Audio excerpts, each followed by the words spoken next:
Graça e paz, amada Igreja. Nesta semana que agora iniciamos, vamos ter vários cultos ao longo da semana. Na Quinta-feira Santa, às 19 horas, iremos disponibilizar o culto para que possam celebrar a ceia nos vossos lares e possamos celebrar a ceia nos nossos lares de forma conjunta.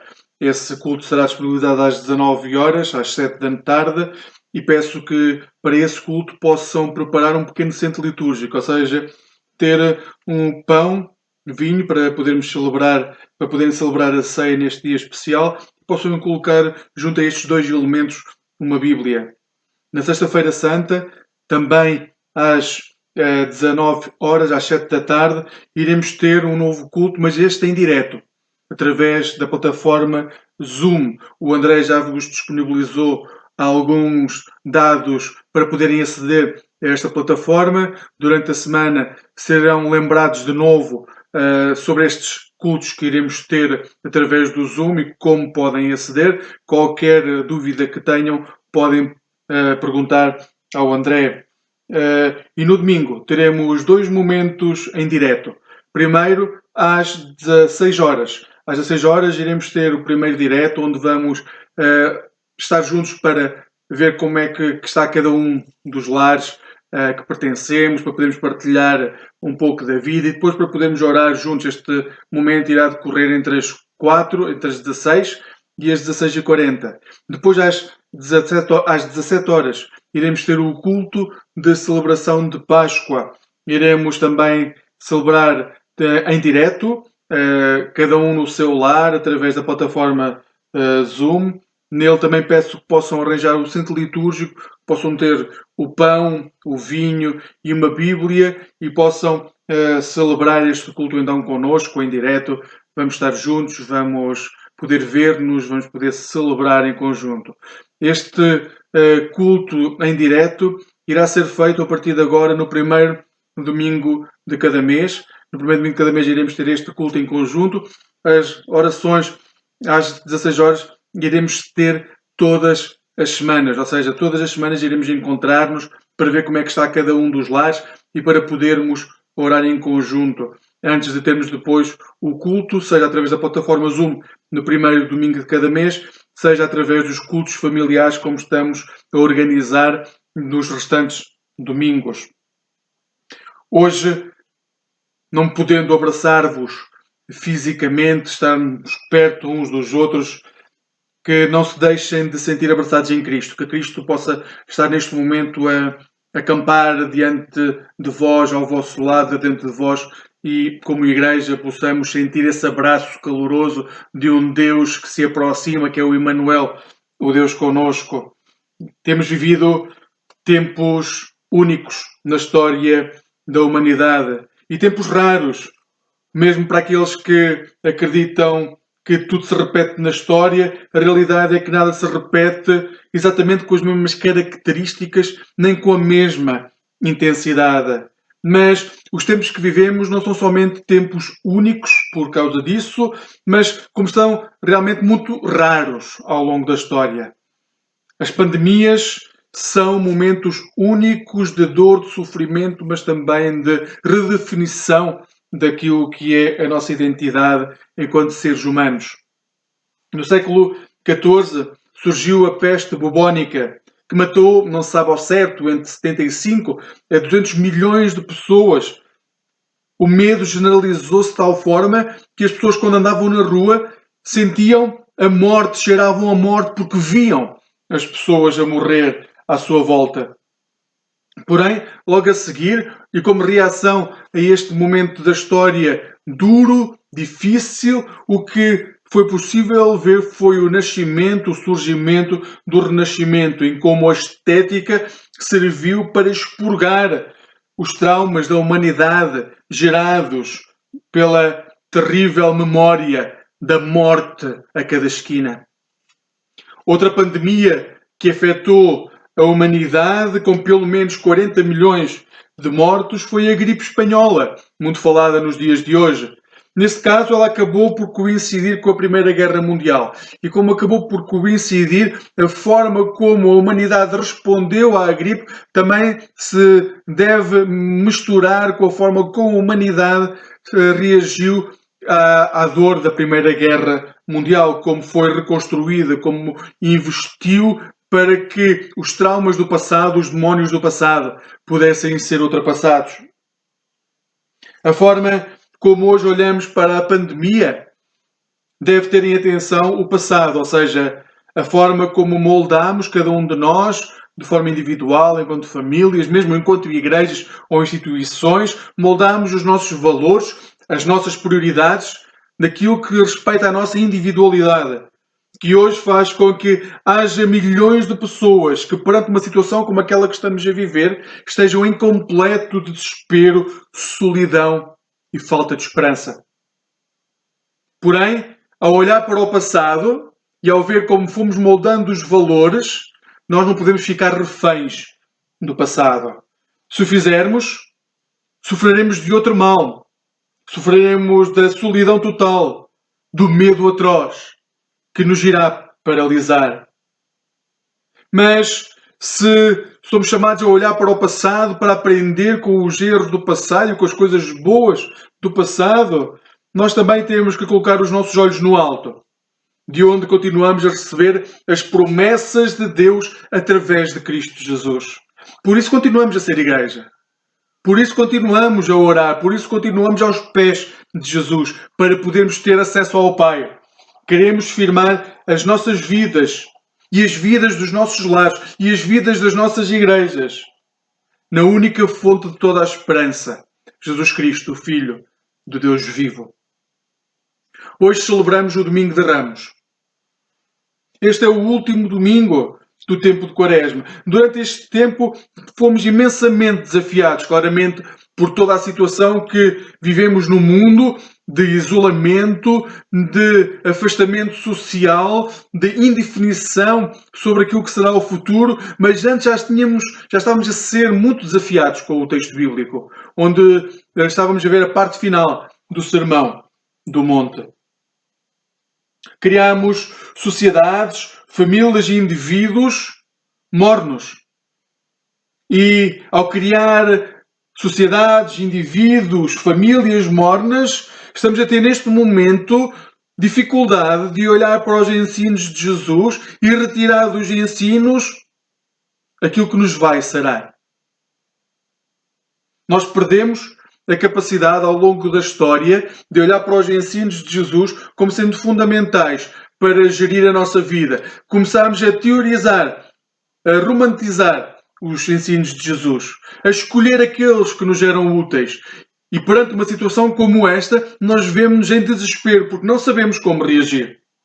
Se lerem o texto da entrada de Jesus em Jerusalém, em Lucas 19, vão ver que esta postura não é nova. Esta postura sempre existiu. A postura de tentar fazer a vontade de Deus sem, na realidade, escutar a voz de Deus. E moldar uma sociedade muito mais à nossa imagem e semelhança do que à imagem e semelhança de Deus. Através das Escrituras e, claro está, através de Jesus Cristo. Os fariseus, por exemplo, que estavam presentes quando Jesus estava a entrar em Jerusalém, ficaram extremamente preocupados, porque Jesus estava a ser aclamado como rei pela multidão. O medo deles era que o Império Romano, um império opressor, um império que usava da violência sempre que era necessário para abafar qualquer coisa que colocasse em causa a paz romana, e a paz romana queria dizer única e simplesmente o domínio de Roma em qualquer situação sobre os povos onde estava. Os fariseus pensaram que, ao agir desta forma, ao aclamar um judeu como rei, o povo romano, o Império Romano, os soldados romanos poderiam agir com violência para com o povo. Não se esqueçam que a questão dos fariseus não era se eles eram bons ou maus no seu coração. A questão que envolvia os fariseus era a hipocrisia. Diziam como se devia viver, diziam como cada pessoa devia, dia após dia, exercer determinadas funções ou não e como as devia exercer, mas não estavam dispostos a parar para escutar a voz de Deus. No outro extremo estavam os discípulos. Também quando Jesus estava a entrar em Jerusalém. Discípulos que na sua ingenuidade, talvez a roçar a ignorância, falta de cuidado mesmo, viviam um momento de grande alegria, celebravam a chegada de Jesus, estando eles a esquecer-se que Jesus estava a caminhar para o seu martírio. Para o momento em que iria ver a sua carne rasgada devido à desumanidade da sociedade. Então continuavam a cantar alegremente. Neste domingo de Ramos, alguns de nós podem estar incluídos num destes dois lados. Os que têm medo das circunstâncias atuais e por isso acabam por ter os dedos apontados em forma de acusação a todos aqueles que não pensam como nós mesmos, e os outros que podemos estar extremamente alegres como forma de espantar os pequenos demónios que todos nós temos nas nossas vidas. Mas a todos nós, independentemente do estado em que nos encontramos, a Bíblia apresenta-nos a resposta. E tenho que vos dizer, a resposta não é um método, a resposta não é uma fórmula, nem sequer uma ideologia ou religião. A resposta é uma pessoa.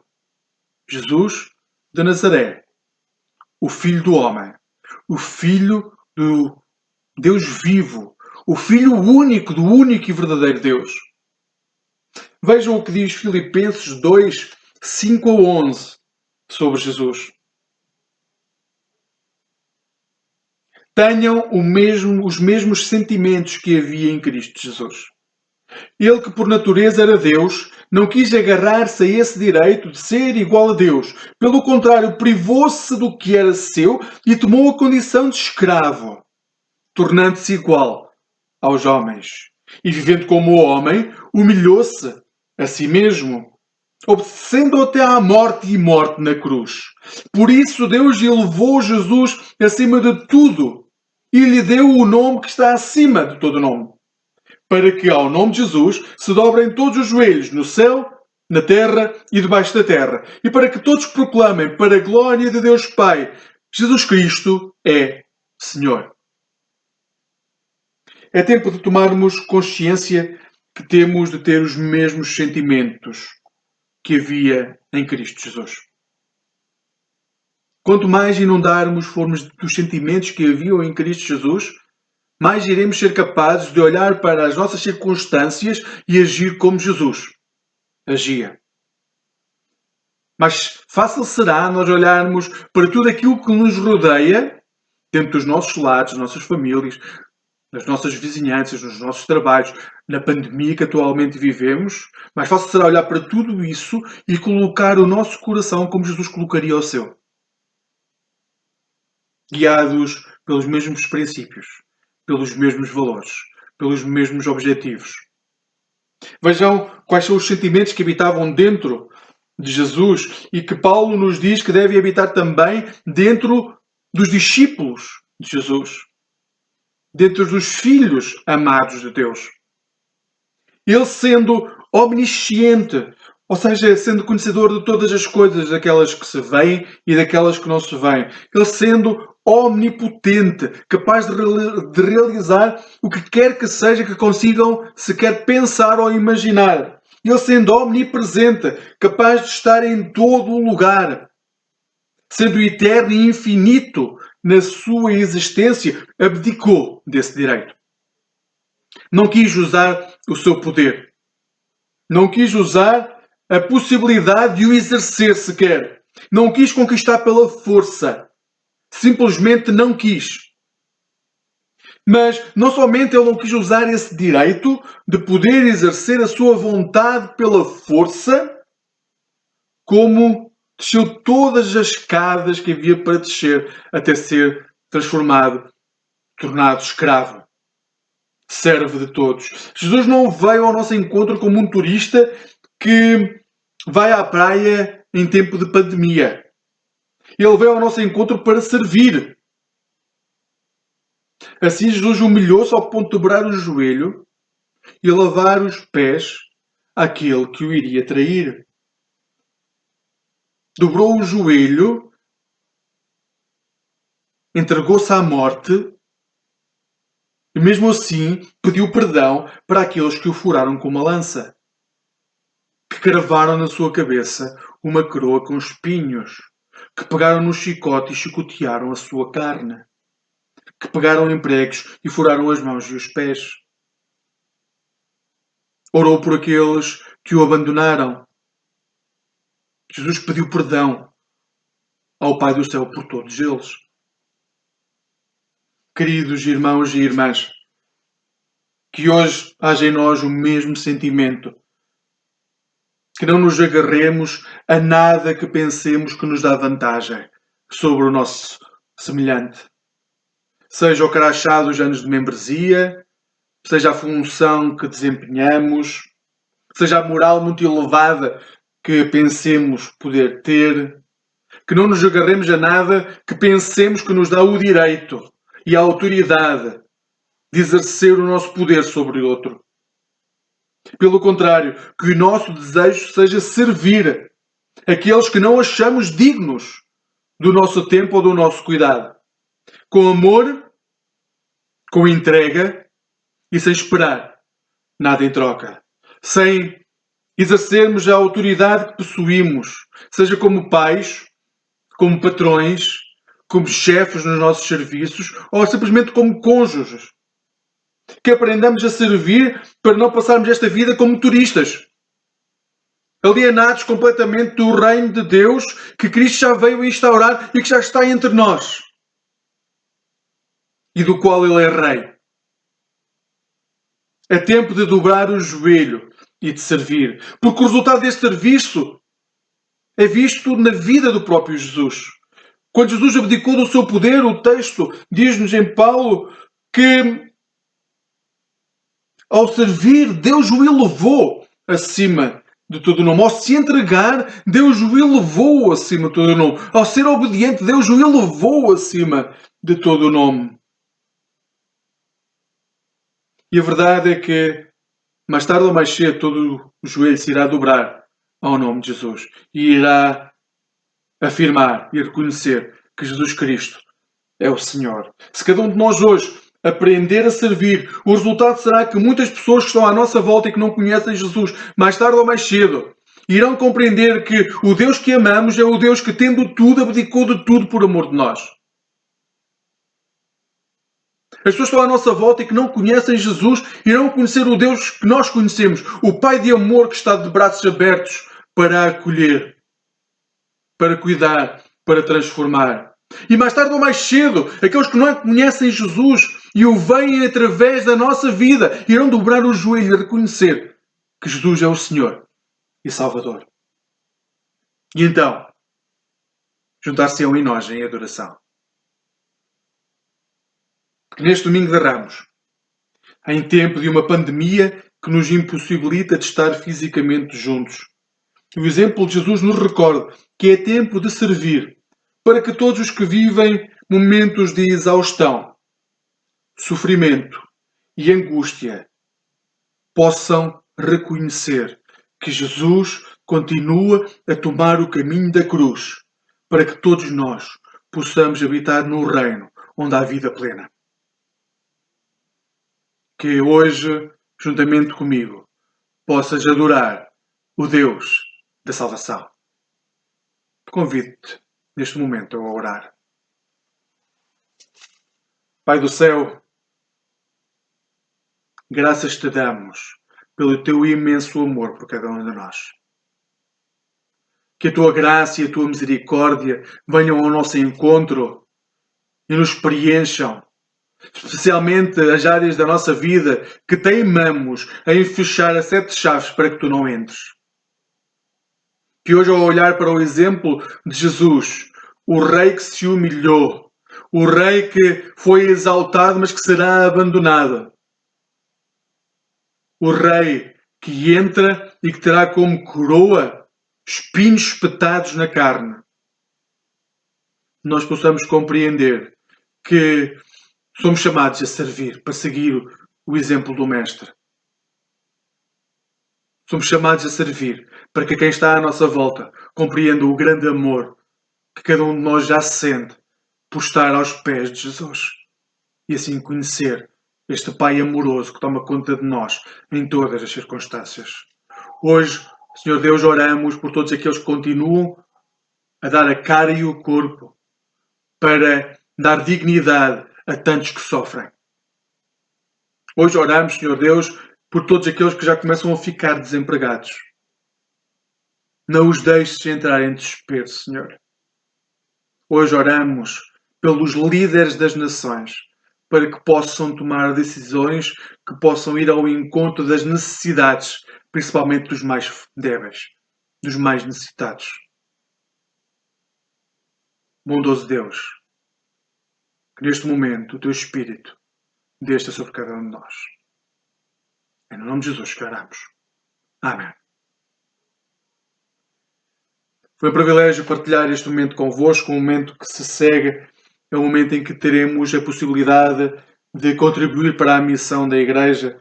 Como Igreja continuamos a ter obrigações, continuamos a ter obrigações que temos que manter e desde já agradecemos a vossa generosidade, o vosso carinho, sabendo que Deus sustentará cada um de nós naquilo que dermos e sustentará a Igreja em qualquer situação.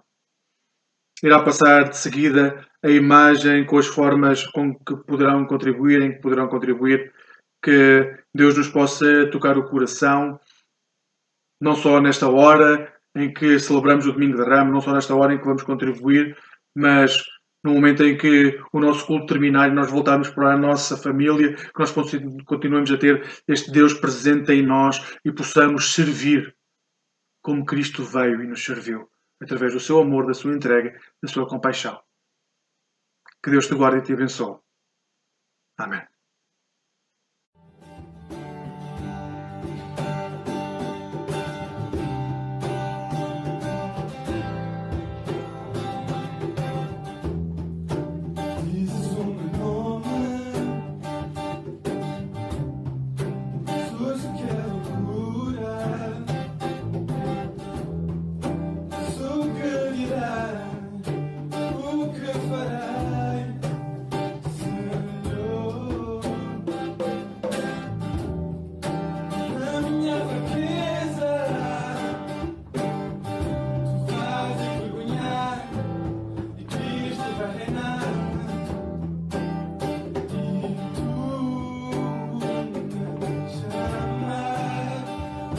Shine.